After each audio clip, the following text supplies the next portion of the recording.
Kia ora, welcome to my baking vlog. Today it is about 2 a.m. and we are going to work through making a few different things, including some bread and 2 different cookie recipes. I say recipes, but that's quite a loose term as it's just general estimates that I follow. I very rarely follow a proper written recipe out of a recipe book or found online. I read them, take a note of roughly what's in them, and then see how I go. It often really depends on what I have on hand or the end result that I'm aiming for. So today we're going to start off with some homemade bread rolls that we can use for lunches and dinners.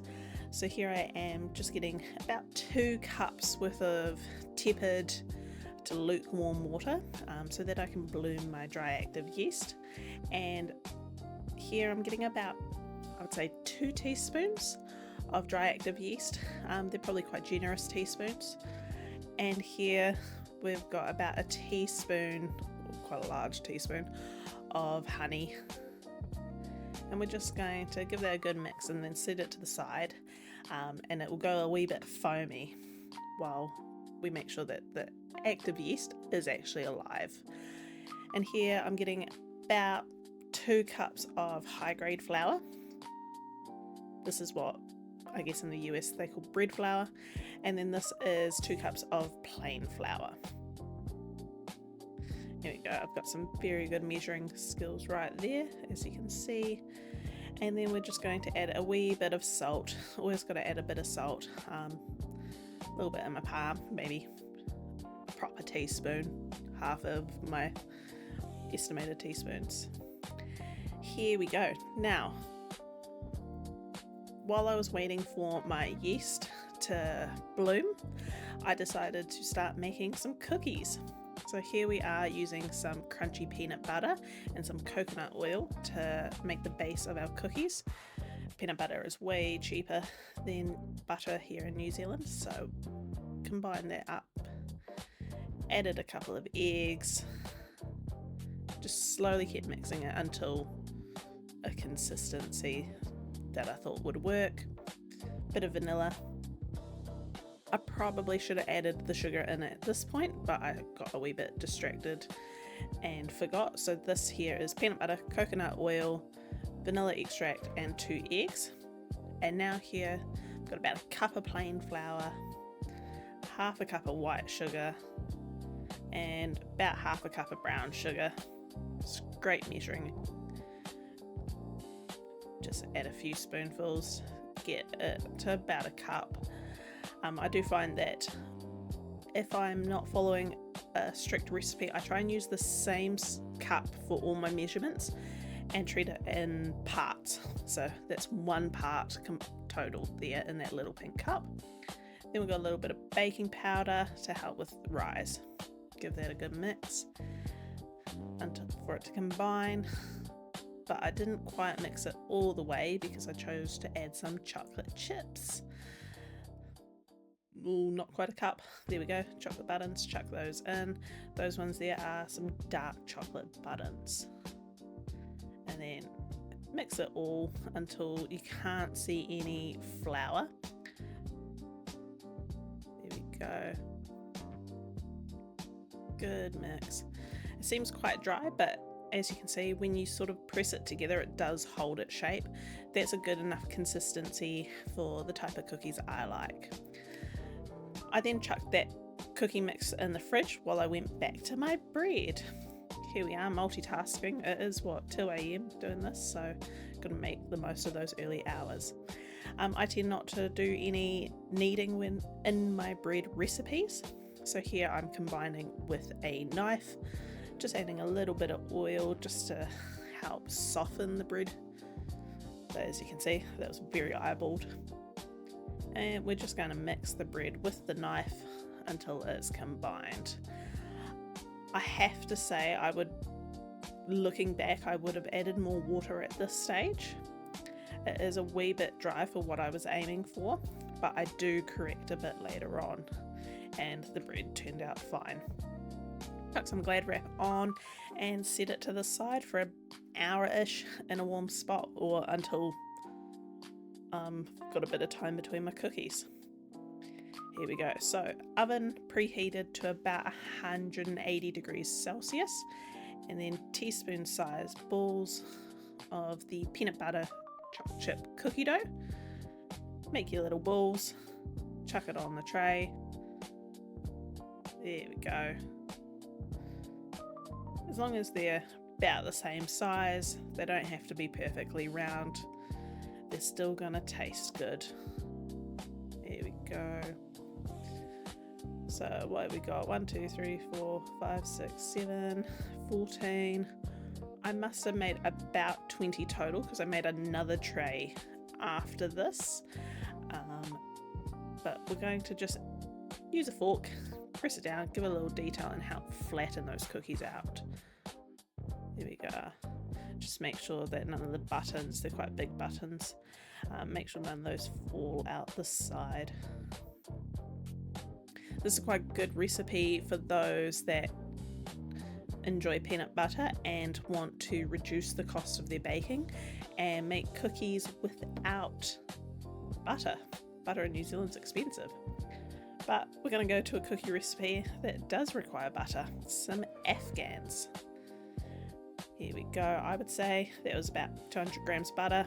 Probably shouldn't have softened it earlier, but we're going to speed it up, biff it in the microwave, and then combine it with about half a cup white sugar. Cream that together. I do find if your butter isn't quite soft and you need to cream it, you can fill up your sink slightly with a bit of warm water, sit your bowl in the sink, sort of like a water bath, and then that residual heat will help soften the butter as you mix it. But here we've got about a cup and a quarter maybe of plain flour, little bit of baking powder. I don't think Afghans normally have baking powder, but I wanted just to give it a little bit of lift, and some cocoa. There we go. And in these Afghans, I use Weet-Bix. I've got some Weet-Bix sitting in the pantry, so instead of cornflakes, which is what you would classically see in Afghans, we're going to use about 2 cups of crumbled up Weet-Bix. This is quite good if you've got to the end of the packet and you've got all those little bits and pieces sitting that none of the kids or anyone in the house is going to eat. And now we're just going to make sure that we combine it well so that all of the flour and the cocoa is well hydrated. I do find this easier if I just get my hands in after a little while and help sort of push everything together. And with the Weet-Bix, it helps to just break up some of those larger clumps that I might have missed when I was initially prepping them. Once it all comes together into one big ball, then you can proceed. And same as before, we're going to portion out the dough in about teaspoon size pieces. I am reusing my baking paper here, but in our household there's no risk of any peanut butter allergen and cross-contamination risk, so I'm going to save on the baking paper and just reuse between batches. I will often reuse 2 or 3 batches worth of baking paper, as for my household it doesn't really matter, it doesn't affect us.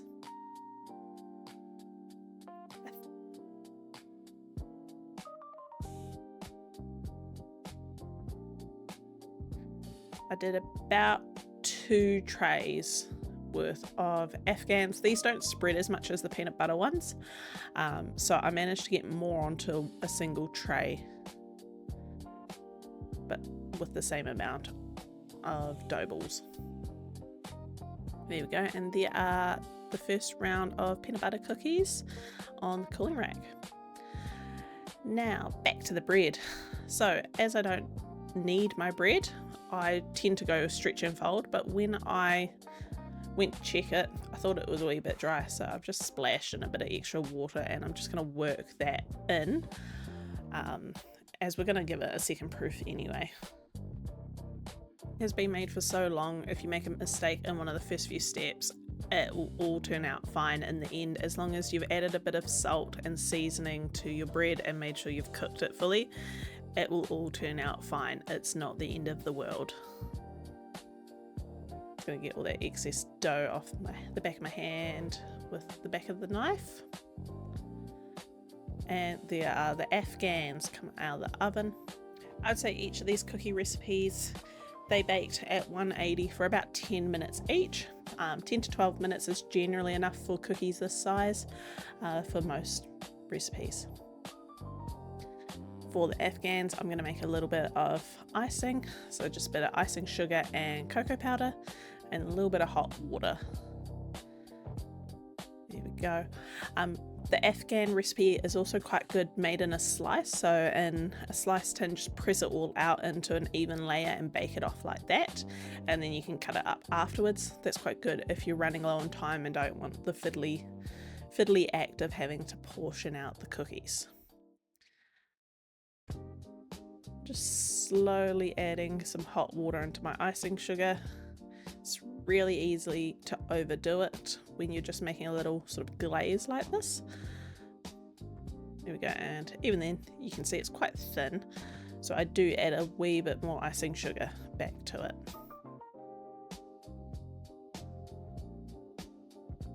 There we go, and then we're just going to spoon the icing on and garnish with a little bit of walnut. There we go, basic way that you'll see Afghans presented. Bit of icing and half a walnut on top.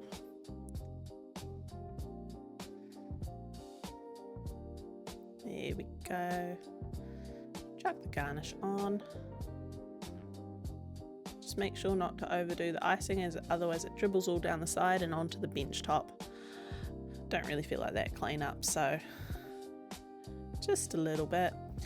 I clearly did not make enough icing for this full batch, so this little bowl only did about half of the cookies, so I had to make a second batch of icing. So one thing when you don't follow a recipe, the amount that you end up with is quite hard to judge sometimes if you've not gotten used to your ratios. There we go, and pop those to the side. Give the bench a good wipe down so that we can finish prepping the bread to go in the oven.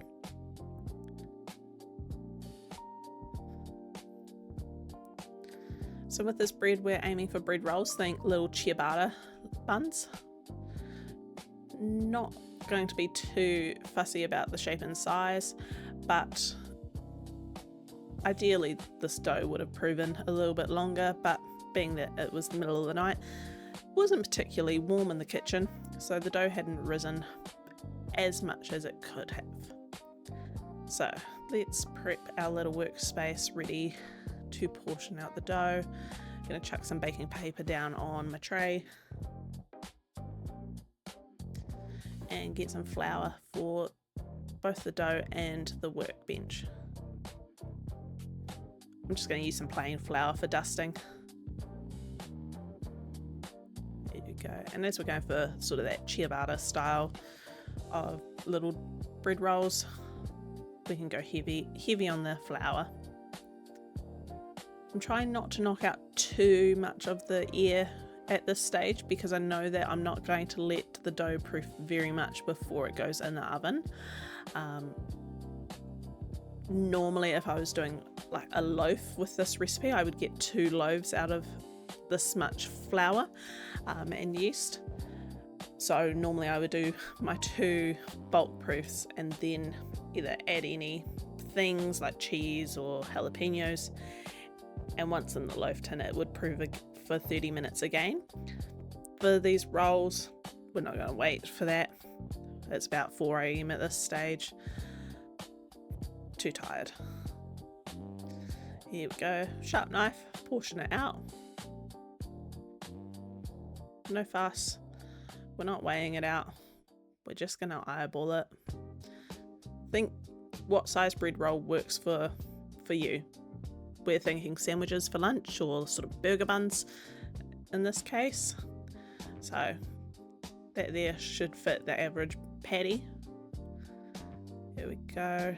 And here you can see I only put 4 on one tray, but I realized actually that I could get 6 on. So off camera, I do rearrange the tray to get 6 onto one tray.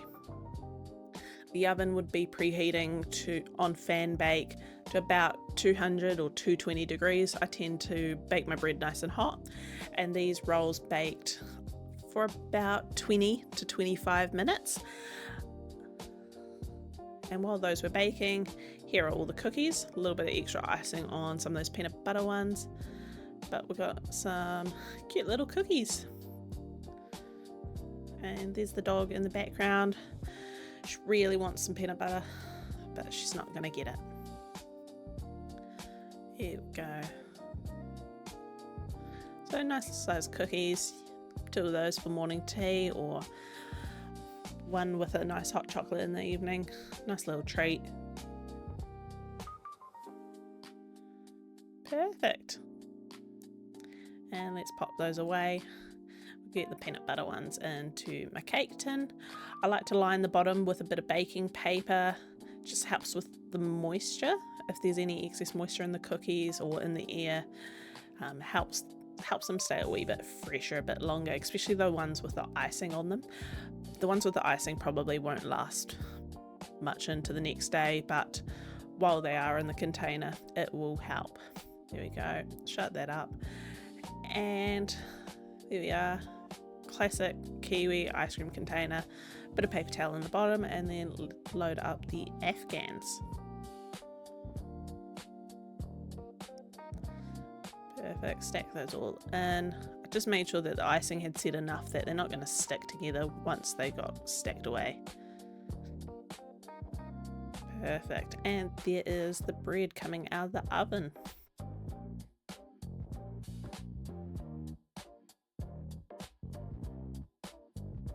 Here we go. So we've got about 12 bread rolls from a total of 4 cups of flour. Perfect for lunch, dinner, with some soup.